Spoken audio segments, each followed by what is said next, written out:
Assalamualaikum warahmatullahi wabarakatuh. Semangat pagi, pagi, pagi, pagi. Nah, bagaimana kabarnya anak-anak hari ini? Baik, alhamdulillah baik.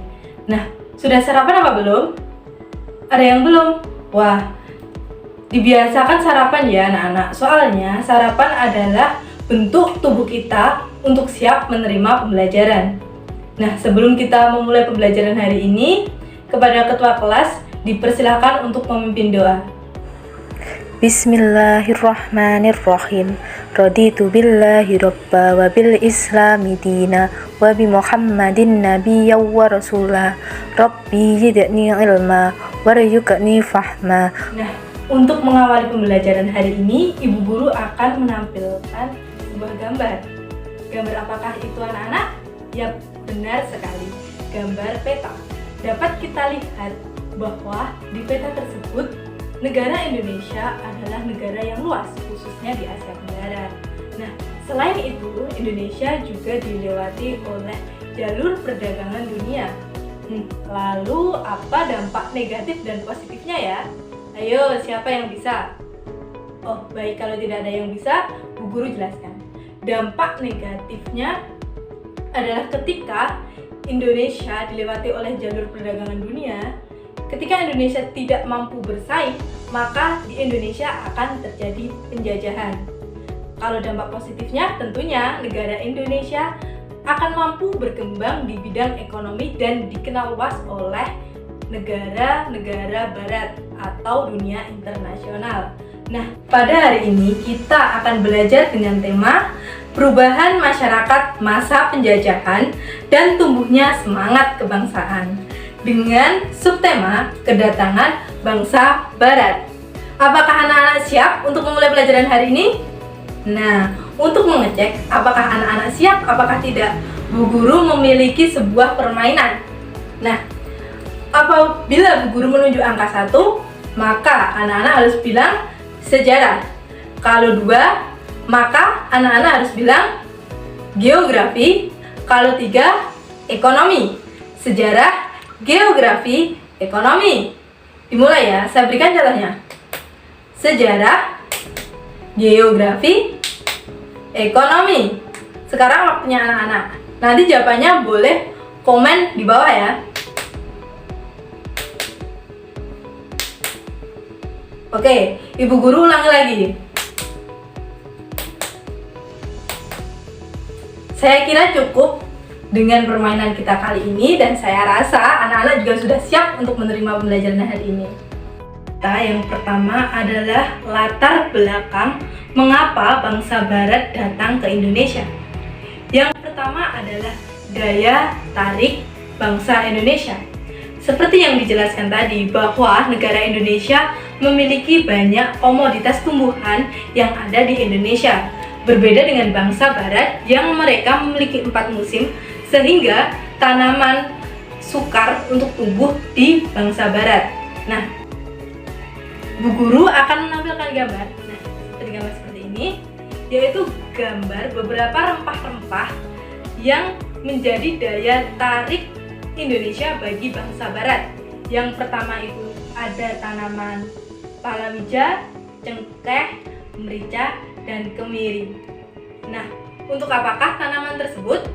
Yang pertama adalah untuk membuat bumbu masakan, yang kedua untuk obat-obatan, dan yang ketiga adalah untuk mengawetkan makanan. Latar belakang yang kedua adalah motivasi 3G. G yang pertama adalah gold. Apakah itu gold? Emas. Ya, benar sekali. Gold adalah emas. Yang dimaksud dengan emas di sini adalah bangsa barat ingin mencari kekayaan dengan memanfaatkan negara Indonesia. Yang kedua adalah glory. Apa artinya glory? Yap, kejayaan. Ketika bangsa barat kebutuhan mereka terpenuhi, maka negara mereka akan maju dan tercapailah kejayaan. Dan yang ketiga adalah gospel, yaitu misi suci untuk menyebarkan agama Nasrani ke Indonesia. Terakhir, yang ketiga adalah revolusi industri. Apakah revolusi industri? Revolusi industri adalah perubahan besar-besaran di produksi ketika pada zaman dahulu menggunakan tenaga manusia. Saat revolusi industri sudah menggunakan tenaga mesin. Revolusi industri terjadi pada tahun 1750 sampai 1850. Nah, di masa revolusi industri ini, penemuan yang sangat berpengaruh adalah penemuan mesin uap, di mana para negara berbondong-bondong untuk berlayar ke negara lain dengan niat mencari rempah-rempah yang dibutuhkan dan lain sebagainya. Untuk materi selanjutnya adalah kedatangan bangsa barat ke Indonesia. Ibu guru akan memberikan peta perjalanan dari bangsa Eropa ke Indonesia. Nah, berikut ini adalah petanya. Kita dapat lihat sendiri bahwa ada titik-titik. Nah, ada titik-titik yang dari Eropa menuju Indonesia. Nah, titik-titik tersebut melewati Afrika.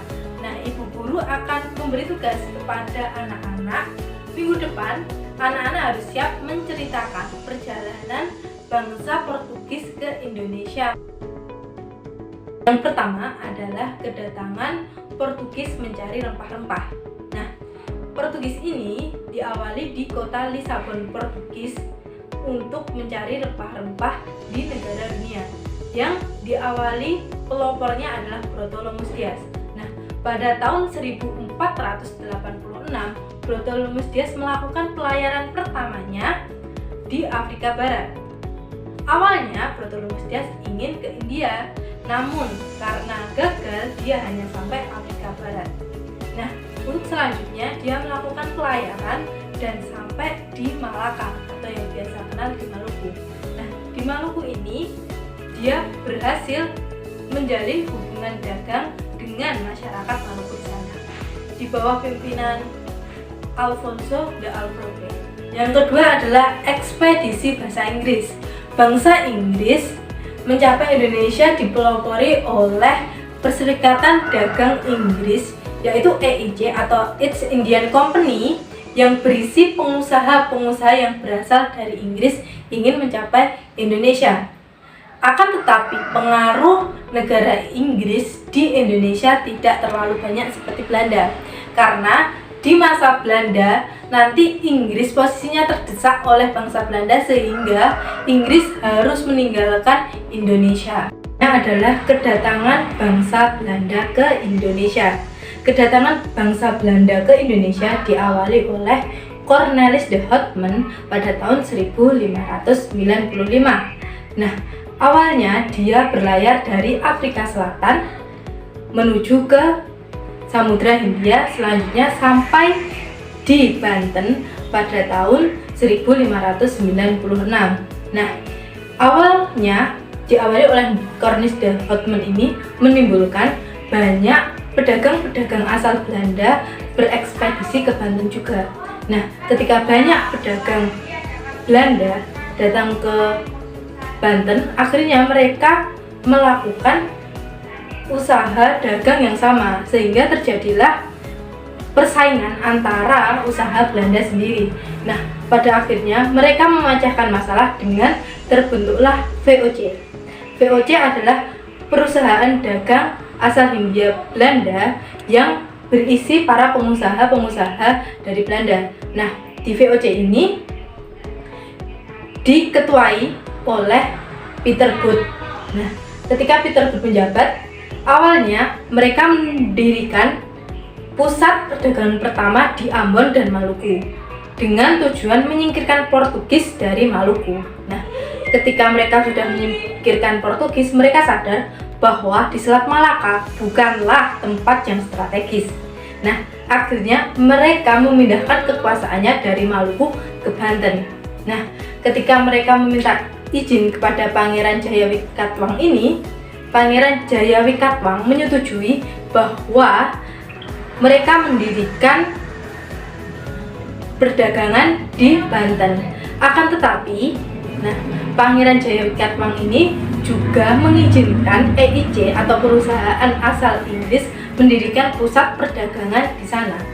Peter Booth ini membujuk kepada penguasa kerajaan Banten untuk melengsarkan Pangeran Jayawikatwang dan mencabut izin EIC. Nah, akhirnya atas bujukan Peter Both ini, penguasa kerajaan menyetujui bahwa EIC harus hengkang dari Banten dan Pangeran Jayawikatwang lengser, sehingga penguasaan VOC di sini semakin kuat. Dan tidak hanya itu, mereka juga mendirikan benteng pertahanan, sehingga semakin lama ketika mereka menguasai perdagangan, akhirnya mereka memonopoli perdagangan. Disitulah penjajahan Belanda dimulai. Ibu guru sampaikan, sekarang kesimpulannya adalah yang pertama, yang melatar belakangi kedatangan bangsa barat ke Indonesia itu yang pertama apa, ayo anak-anak? Ya, yang pertama adalah ketertarikan bangsa barat terhadap Indonesia, khususnya di bidang rempah-rempah. Yang kedua adalah motivasi 3G, yaitu God, Glory, dan Gospel. Yang ketiga, benar sekali, revolusi industri. Selanjutnya kedatangan bangsa barat yang pertama dilakukan oleh, benar, Portugis, terus Inggris, terus Belanda. Ya, benar sekali. Terima kasih, saya rasa anak-anak sudah mencerna materi yang saya sampaikan dengan sangat baik. Untuk menutup pembelajaran kita hari ini, mari kita mengucapkan alhamdulillah bersama-sama. Alhamdulillahirobbilalamin. Sekian dari Ibu Guru. Jaga kesehatan dan tetap semangat, dan jangan lupa terus belajar dan mengerjakan tugasnya. Wassalamualaikum warahmatullahi wabarakatuh.